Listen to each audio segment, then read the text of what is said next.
everyone, welcome back to my channel. My name's Sophie and in today's video I'm going to be reading some Greek retellings for the week. So before I get into the video, please remember to like this video if you enjoy it and subscribe to my channel for more bookish content. I primarily read fantasy, thriller and romance books and I post videos every Sunday and every other Wednesday. So as I said in this video, I'm going to be reading some Greek retellings for the week. I really enjoy a good Greek retelling and I find myself picking them up. I'll read one, really enjoy it, and then I never pick up anymore. And I have quite a few on my TBR, so I thought I'd dedicate this week to trying to get through some of them. So I don't really know too much about what any of these are about. All I know is that they're Greek retellings and that's all I really want to know before I go into them. So the first one we have is Atalanta by Jennifer Saint. This one I believe came out a few years ago and it's been on my TBR for quite a while. I have enjoyed other books by Jennifer Saint such as Ariadne and Electra, so I don't know why I haven't gotten to this one yet. We then have Medea by Rosie Hewlett. I do have a couple of Rosie Hewlett books on my Kindle, so I'm really excited to get to this one. We then have Clytemnestra by Costanza Casati. I hope I've pronounced all that right. No idea what this one is about, but I've heard quite a few people reading it, and again I got it on Kindle. And then we have Stone Blind by Natalie Haynes. All I know about this one is that it's a Medusa story, which I'm really interested in. So those are the 4 books on my TBR for this video. So we have 1 physical read and 3 Kindle books. So let's get reading. So I have started the first book for this reading vlog, which is Medea by Rosie Hewlett. And in this one, our main character Medea, she is the daughter of King Aeetes of Colchis. She's also the granddaughter of the sun god Helios, so she has some sort of like divine powers. So her family, her dad's the king, her mum is the queen. It's implied that her dad is a sort of a bit abusive. Her mother doesn't really want too much to do with her because of her witchy powers. Her aunt is the famous sorceress Circe.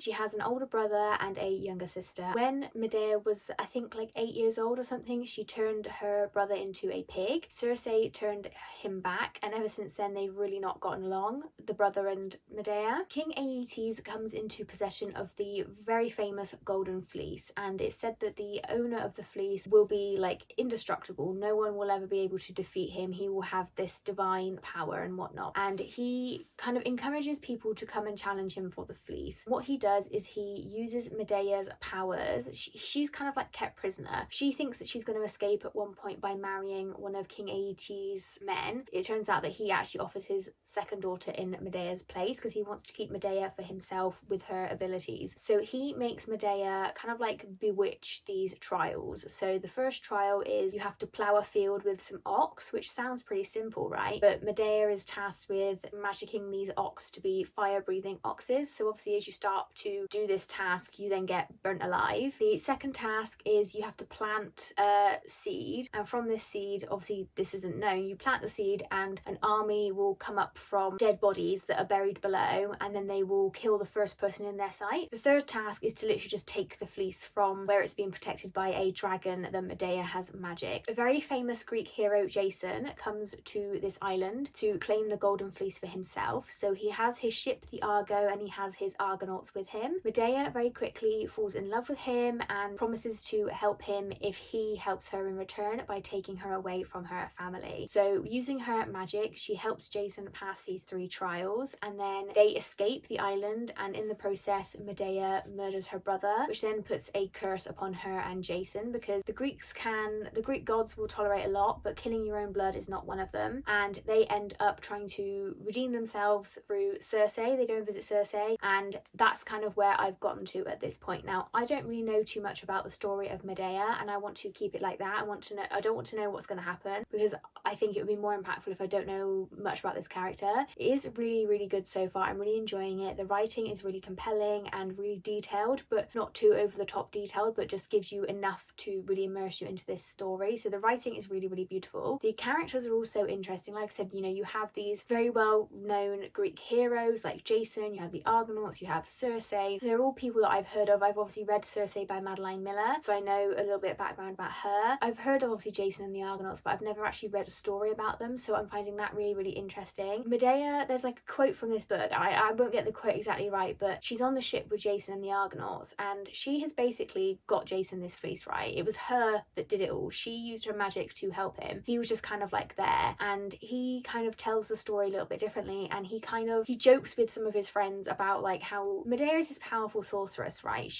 Even Circe says that she can do spells that are way advanced for her age, and Jason and the men, they just really like put her down to, oh, she's just like a silly girl in love with Jason. And I just think like that's so belittling, and I think maybe there's going to be a little bit of female rage in this, because like she's angry, she's really angry at this comment and the jokes that are made about it. I'm really interested to see where her character develops and where the story develops. I also find it really interesting as well, actually, in Medea we have Atalanta. So I'm going to be reading this book in this vlog, so I'm interested to see Atalanta is in the Argonauts in Medea. Is this going to be the same story here? I'm really interested to see just accidental crossover, really. And that's what I love about Greek retellings, is that you get so many characters and so many people that you know and have heard of so many times. So I'm really enjoying it so far. It's a really compelling read. Like I said, I'm really loving the characters and where the story is going, and yeah, I'm just really enjoying this one so far. I can't wait to carry on, and I think I'm about 60%, just under 60% of the way through this one, so I'm really interested to see where this goes, and I'm sure I'll be crying by the end of it or something. I just really want to know where this story goes, because I mean, Greek retellings, I feel like they always end in tragedy, right? I have now finished reading Medea, and I'm going to give this one a 4-star rating. So I really enjoyed this one. I did think that the ending was slightly rushed, and I do feel like we could have done with maybe an extra 50 or so pages to really flesh out some of what had happened, but I really enjoyed the story. I really enjoyed the characters, and just the writing style was really good. I liked how the story was sort of split into 3 different segments. I thought that worked really well, and I just really enjoyed this story. It's not really any characters that I had read from or read about before, so I really enjoyed hearing these stories. And I feel like every time I read a Greek retelling, just how awful the women had it, and like how Medea is right, like Jason would be nothing without her, and for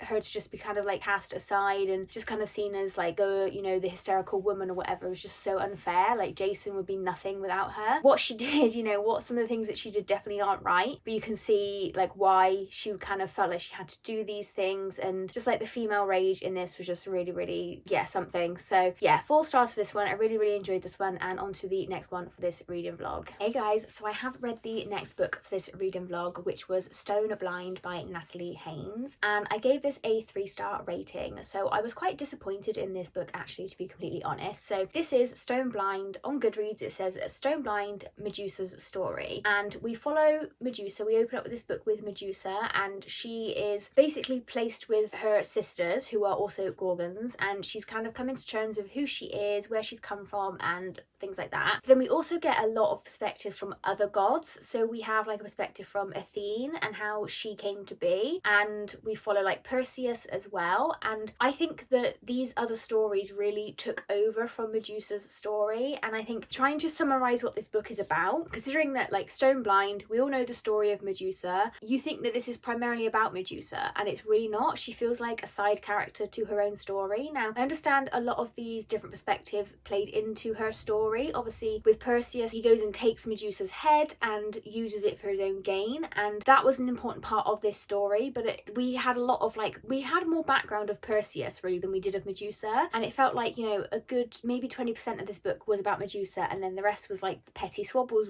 between the gods. Like we had a lot of petty squabbling between Zeus and Hera, which I know is a big part of their relationship. They don't really get on very well, or like Zeus is always cheating on her, so that makes sense, but it just, some of it was relevant but some of it also wasn't. And then I think we should have explored Medusa and Poseidon a little bit more of what really happened to Medusa and those characters, rather than Zeus squabbling, because I think like Poseidon plays quite a big role in Medusa's story, and we don't really see his motivations or anything like that for why he does what he does. Not that you need a motivation to do what he did to her, I'm not saying that, but it would have been interesting to like have a bit more from him and really flesh out the characters of Medusa's story, rather than sort of fleshing out Athene's story. Now Athene obviously does play a little bit of a role in Medusa's story, but we had so much background on Athene that when you flip them back and forth between all the different perspectives, you kind of forget the backstory, because you have a perspective from Medusa, then we go to Athene, and then we go to Perseus, and then we go to Athene again, then Perseus, and then we eventually link back to Medusa, and it really got quite convoluted, and you think, how do these people actually even link into Medusa's story? And I think for a story about Medusa, there was not a lot of Medusa in this, which was really disappointing for me, and I found myself with some of the stories just getting quite bored of them. I just wasn't interested because I didn't see the relevance, because like the stories were interesting and how Athene came to be, that was quite interesting, and Perseus' story was quite interesting as well. I was reading for Medusa's story and I feel like this book doesn't really do her justice and I just want more. So yeah, 3 stars for this one. I'm not sure, maybe it's more of a 2.5. Like, I liked it, it was okay. I wouldn't recommend it as a great Greek retelling. I think there's much better ones out there that really focus on the characters of the story, you know. So yeah, for a Medusa story there wasn't much Medusa, so yeah, a 3 star for this one. I have read a book by Natalie Haynes before, I think it was 1,000 Ships, and I think that one worked better because it was more of like a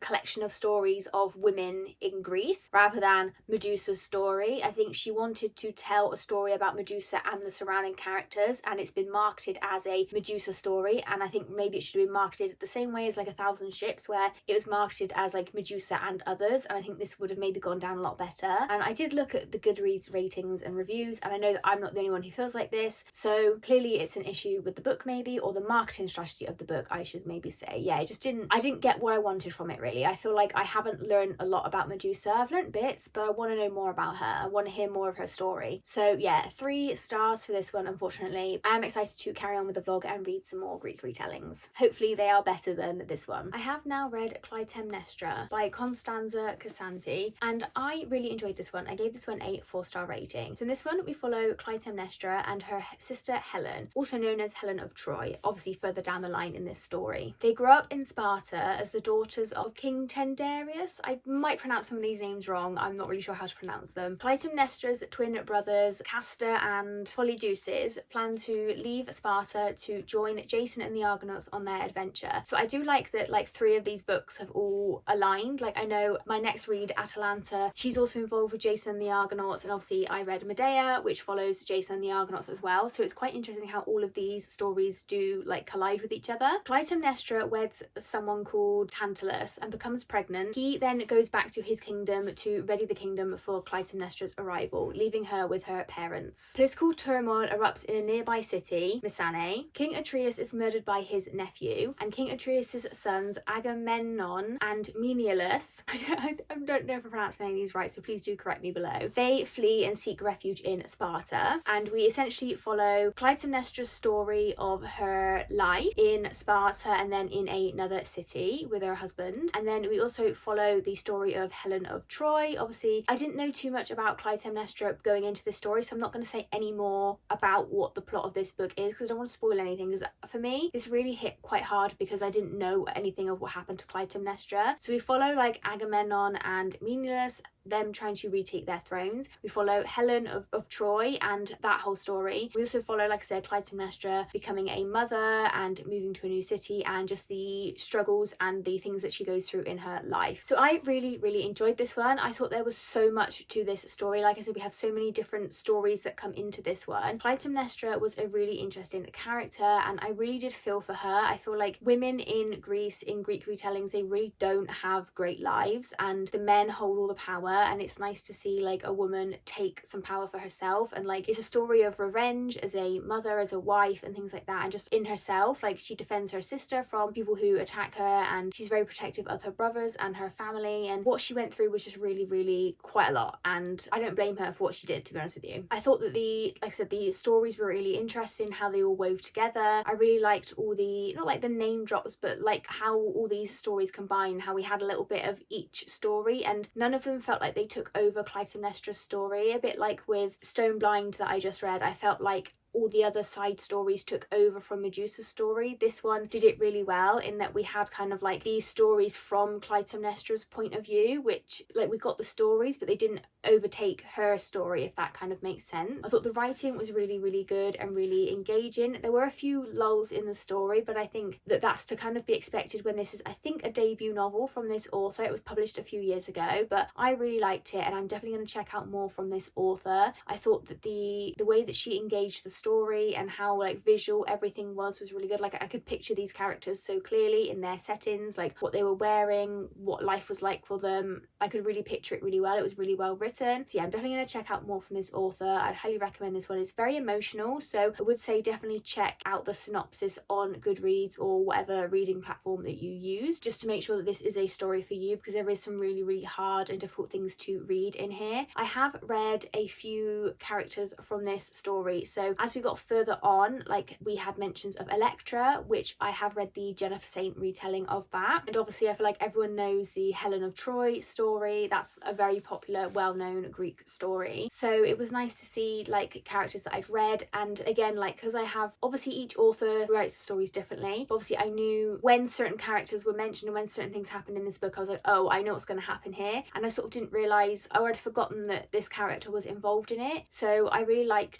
I just like how these characters, like even in different authors' stories, they keep popping up and you really like get to know them. So yeah, I really enjoyed this one. 4-star rating. We'll definitely read more from this author in the future. I have to check out what else they've got. But now on to the final book for this reading vlog, which is Atalanta by Jennifer Saint. So I am just under 200 pages into Atalanta by Jennifer Saint, and I'm really enjoying this one so far. I knew I would. I've read this author before and really enjoyed them, and I'm really interested in this character's story. As I said, we did have an appearance from them in a different Greek retelling that I had read, so I was really excited to get to this one. So in this one we follow Atalanta. She was left on a mountain to die by her father, who is a Greek king, because he wants a son, not a daughter. She is then raised by a bear along with the bear cubs, and then she is taken in by Artemis and Artemis's women in this like grove, and they swear off men and they just kind of like worship Artemis and all that. And then Artemis hears about the Jason and the Argonauts adventure, and she wants Atalanta, who's been training her whole life to be like a warrior, to represent Artemis on this quest. So Atalanta goes down and offers his help for this quest, and so far they are on the way to Colchis, which is where the Golden Fleece is, which is what Jason is after. He's put this quest together to go and claim this fleece in order to take his uncle off of Jason's rightful throne and reclaim his kingdom. We've had a few layovers and we've met a few characters on this quest as well. So we've met like Melanger, I think is his name. I really like him so far. We've met Jason, who, considering it's Jason's quest, he's not really playing too much of a role so far. I mean, we kind of know how that goes anyway. What happens on this journey is quite interesting. Like I said with the previous Greek retelling that I read, it's interesting how all these other characters from other stories like play a part in this. Not so much in this one, I think, so far, but I'm excited to get to actually them retrieving the fleece and reading it from Atalanta's perspective. She's a very interesting character, and I think she is quite naive in that she's obviously been raised around all these women and she doesn't know the horrors of men and what can happen to a woman, because obviously, you know, ancient Greece is quite a difficult time for women, and I think she's slowly learning actually that some men are okay and some men are not okay, and I'm just really interested to see where we go with this one. Like I said, I'm really enjoying the writing style. It's really quick to get through. I'm really invested in the story. It hasn't really taken me too long to read the first 200 pages, so I can definitely get this one finished today. But yeah, I'm really liking this one so far. It's really interesting as well, like how all the Argonauts were so against her joining this quest, even though she's proven that she is more than capable of joining them. And it kind of, you know that saying where it's like a woman has to work twice as hard as a man? Like this is like an example of that. Like she is so much stronger, like mentally, physically, than some of these men, and yet they still don't like trust her and like believe that she has a place on this quest, which is really sad. So I'm really interested to read the rest of this story, see what happens to our character. Obviously with reading Medea, I do know what happens to like Jason with Medea. I know that whole story, but I don't really know what happens to Atalanta after the quest, so I'm interested to see what happens to her and if this retelling is going to be slightly different to what I already know from a previous book that I have read in this vlog. But yeah, really liking this one so far, and I'm annoyed. I think I bought this when it was published in like 2023. I'm really annoyed that it's taken me so long to read it, but I'm really enjoying it so far, and I'm going to carry on and check back in with you guys when I'm done. So I'm just coming in to wrap this reading vlog up. I have finished reading Atalanta by Jennifer Saint. I'm going to give this one a 4-star rating. This was really compelling and really interesting to read throughout the whole story. There wasn't any parts of this that I felt like lulled or anything like that. This had a really good pacing, and this story of Atalanta and what she went through and her decisions were just so interesting. And I think that, you know, she started quite sheltered from the world, and then she's very quickly learned about what the world is really like when you don't have the protection of a god anymore. And yeah, like her story was just really interesting. I'm glad that she sort of had like a happy ending.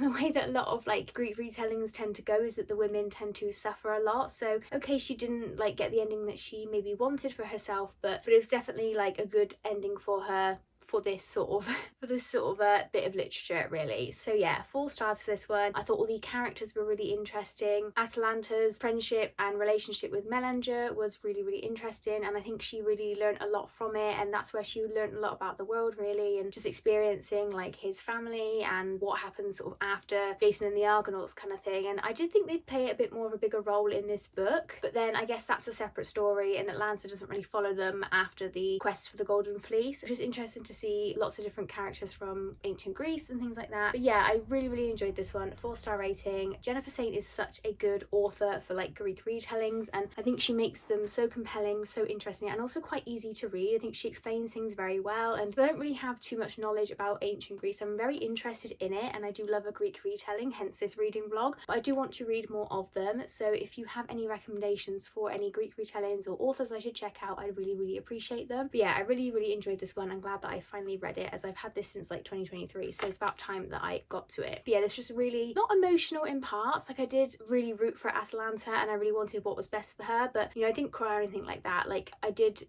feel really attached to this character, though. I feel like we followed her for quite a bit of her life, and a very important part of her life as well. So yeah, I really enjoyed this one. I'm definitely going to check out more from this author. But yeah, 4 stars for this one. So that's going to be it for this reading vlog, where I have read some Greek retellings. Comment down below, like I said, if you've got any recommendations, or if you've read any of these books. I'd love to hear what you guys think of them. Please remember to like this video if you enjoyed it, and subscribe to my channel for more bookish content, and I'll see you in the next one, guys. Bye.